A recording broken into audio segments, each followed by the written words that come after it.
What's going on, y'all? So, in today's video, we are going to be doing a sort of Mexican style salad that is both a combination of pico de gallo, and guacamole, and also a bean salad. It's kind of like a nice amalgamation of a bunch of different ingredients that I kind of threw together in the hopes to create sort of this nice side dish accoutrement to different dishes I can use throughout the week, basically as a meal prep. And I originally did this because I am starting a big internship next week that requires me to work full-time, so basically an 8 to 5 job. And because of that, I'm not going to be able to cook for myself nearly as often, so I wanted to make sure I had some delicious stuff prepped out in my kitchen that I can have throughout the week. So, when poised with the question, pico de gallo or guacamole, you gotta be like that girl from the El Paso commercials. Why not both? And in this video, I'm gonna show you guys how to make this stupid simple recipe that is only a very few amount of ingredients, very little prep time, and you can make an absolute shit ton of it, be able to use it throughout the week, and it is amazing. Like, it is so delicious. It's crazy spicy, acidic, just like it has a nice body to it because there's beans and avocado, but it's also like nice and fruity and fresh, and it's an absolutely amazing side dish, or really, if you wanted to, you could eat this thing by itself as a main dish. So I hope that you all enjoy this video, and if you do, please drop this video a like and remember to subscribe for future recipes. But without further ado, let's get into this shit. Step 1 in beginning the prep for this Mexican salad, pico de gallo, guacamole mess, we are going to start by finely dicing 4 medium-sized Roma tomatoes and putting them aside into a bowl. Next, we are going to, again, finely dice 2 large Spanish onions, removing the roots and stems and the outer skin slash layer. Again, chopping them up very nicely into a fine dice, and then just tossing those in with the tomates. Next, the heat portion of this salad, we are going to toss in again 4 finely diced, these are kind of like small to medium sized habaneros, and if you can't handle the heat of habaneros, that's perfectly understandable, just use jalapenos, but I feel like habaneros add a really nice kind of fruitiness to the dish as well. Next, we're going to peel and skin 4 cloves of garlic, small to medium size, give them a fine dice, and then toss them into the salad.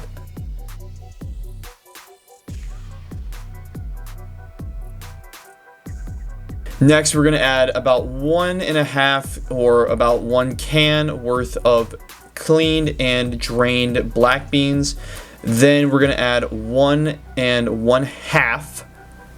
1/2, keep that in mind, avocados. And what I'm doing right now, as you can see, is I'm forming kind of a crosshatch pattern by making a couple of slits down the avocado length and then widthwise by turning it 90 degrees, and that kind of forms nice little like chunks or cubes of the avocado. So we're going to repeat that with all 3 sections, and then we're going to move the entire salad to a much larger bowl, because you kind of have to realize sometimes that you don't need to be a dumbass and properly size your bowls, man.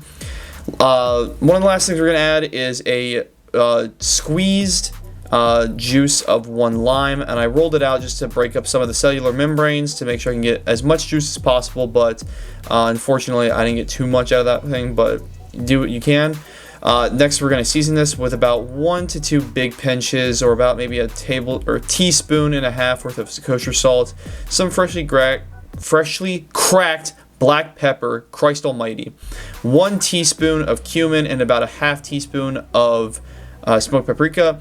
Next, we're going to add about 1 cup of freshly chopped cilantro, and you don't have to chop this up too finely if you don't want to, but I don't like you getting like huge bits of cilantro, so I gave it a nice fine chop and then just add it into the bowl.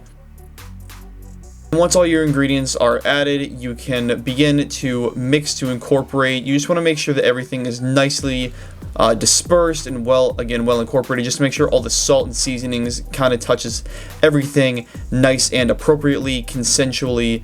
And once you finish all that, you can move it into a Tupperware container in which you can basically store this safely in the fridge for about a week. And that's what I'm going to be doing with this. But I also wanted to experiment with some dishes that I've never tried before. One being forming some tacos with seitan and using this pico de gallo as a topping. So seitan, for those of you who don't know, is kind of like isolated wheat gluten that is supposed to be kind of like a meat substitute alternative. So what I did was I basically seared the seitan up in a cast iron skillet, seared up some corn tortillas as well, tossed on a nice healthy dollop of my Mexican salad, a few pickled red onions, and then yeah, man, I just kind of repeated that process with all 5 of my tacos. And not gonna lie, these are looking mad taste. So let's give these a little bit of a review. Hey, all right, so as you can see, we have our tacos made with that nice sort of like Mexican salad, pico de gallo, guacamole-ish mix thing. And as I said, I've never ever eaten seitan before, so I'm very interested to see how this is going to taste. However, I did have to let these kind of sit out for approximately like 10 minutes to get like thumbnail shots and whatnot. So it's probably gonna be a little lukewarm to cold, but we'll deal with it. So I also added a little bit of pickled red onions on top, because honestly, pickled red onions, in my opinion, are kind of like the best thing to ever be put on tacos. So yeah.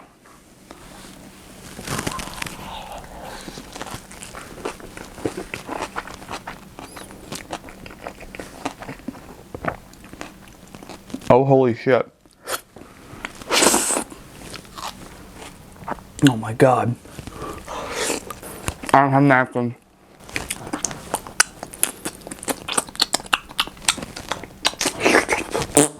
Okay. I need to finish these like right now, because this is like legitimately sex on a plate. Make this. Please do yourself a favor and make this. That is literally like, oh my God, that's so good. The beans and the avocado add kind of like a really nice kind of dense body to the salsa salad, whatever the fuck, if you will. And obviously the tomatoes and onions bring out a really nice brightness, as well as the lime juice and that subtle heat that you get. Well, it's not really so subtle. It's there. That heat that you get from the habanero, and then the subtle flavors you get, I should say, from like the garlic, cumin, and smoked paprika. Oh my God, that is addicting. The perfect accoutrement to any Mexican dish, or hell, even really, I mean, you can just eat that straight up by itself, and then that is addicting stuff. So I need to get freaky with these off camera. I'm saving the other bit for my OnlyFans. But with that all being said, I really hope you guys enjoyed this video, and I hope that you do get a chance to make this, because this is absolutely amazing. Highly recommend out of 10. Super great and easy meal prep. And yeah, I hope you guys enjoyed the video, and I will see you guys in the next one. Peace.